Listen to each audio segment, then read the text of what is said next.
Okay, we're going to look at this problem, which is from the MyMathLab homework from 4.2 and 4.3. This is number 14. Determine the intervals on which the following function is concave up or concave down. Identify any inflection points. The function is f of x equals minus e to the minus x squared over 8. Okay, so for concavity, we need to find the second derivative, which means first thing we need to do is find the first derivative. So f prime of x, we have an exponential. So, well, there's this minus sign in front. The minus sign just stays. It's just like a negative one multiplying everything.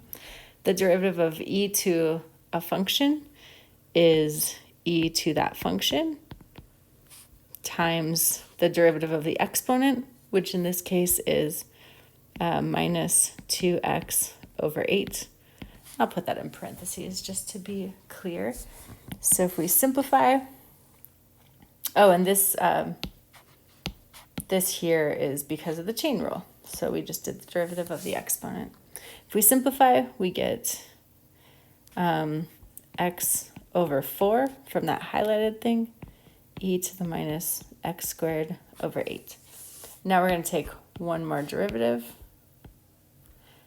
to get the second derivative. So f double prime of x, we take the derivative of again, and we get a product rule this time.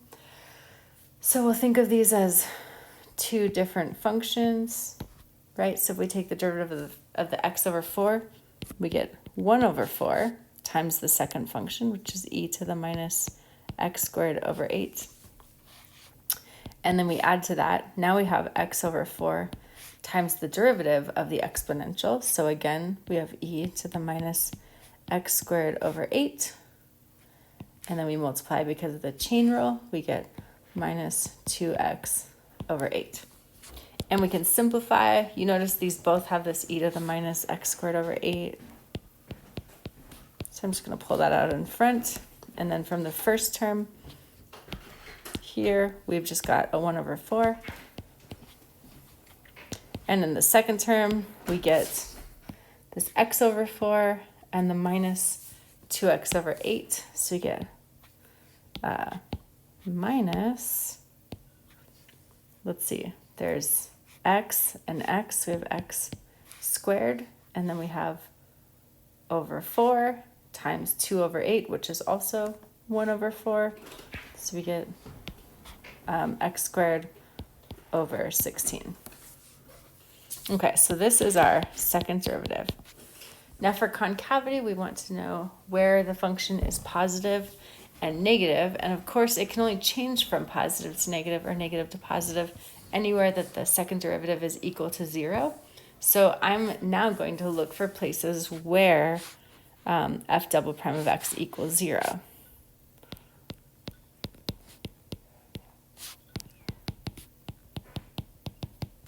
Okay, so now we have 0 equals e to the minus x squared over 8 times 1 over 4 minus x squared over 16. If we look at this first term can never equal 0.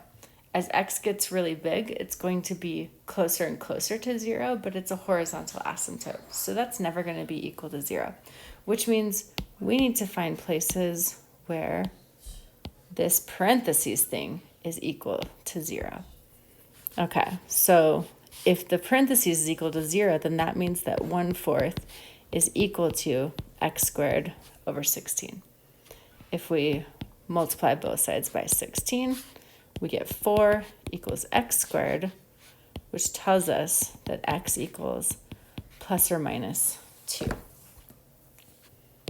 So let's make a number line where we put on negative 2 and positive 2. And again, our f double prime of x is equal to e to the minus x squared over 8 times 1 over 4 minus x squared over 16. That's just what we had right here. Make that look like a little better, 16. Okay, and so we've got this number line for f double prime of x. We know that f double prime of x is 0 at -2 and +2. So if we look in this region here, the number is a negative number that has a bigger magnitude than 2. So the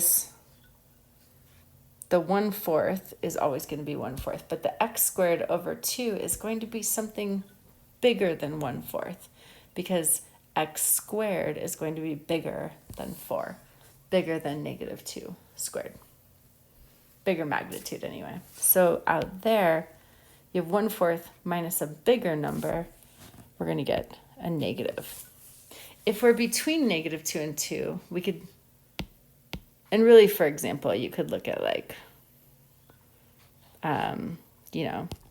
x equals -3, f double prime of x is less than 0. What about x equals 0, right? That's going to give us something in this middle range here. So in this middle range, if we look at x equals 0, we get 1/4 minus 0. So that means that f double prime of x is greater than 0. So in this interval, this green interval, it's going to be positive. And if we'll do orange, we'll look in this area out here. So let's look at maybe like x equals 3. X equals 3, we get 1/4 minus 9/16. 9/16 is bigger than 1/4, so the parentheses goes negative. And so overall, we're going to get f double prime of x is less than 0. Negative. Now again, this e to the minus x squared over 8, this thing is always positive. It has a horizontal asymptote at 0, but it's approaching it from the top. Okay, so this is the sign chart we get. And if we just conclude based on this,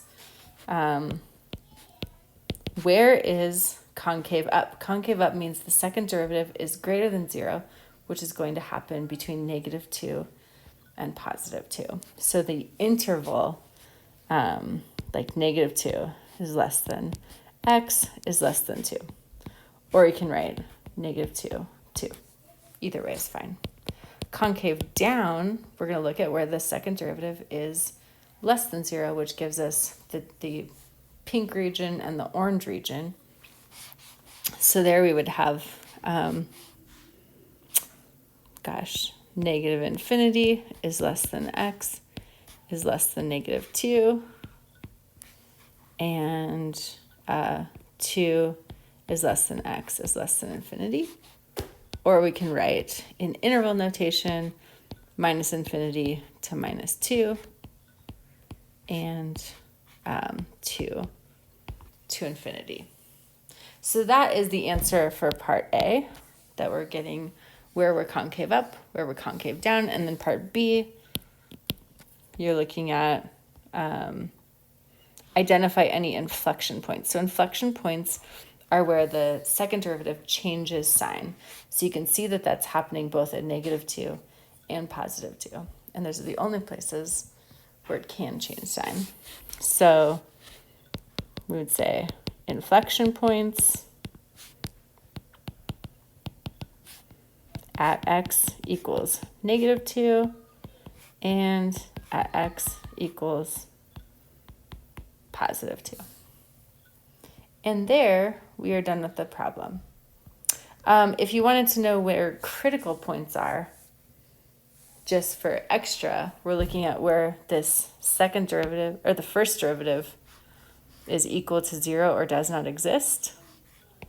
So right here, and that is only going to happen at x equals 0. But this question isn't asking for critical points. So, okay, let me know if you have any questions. Thanks.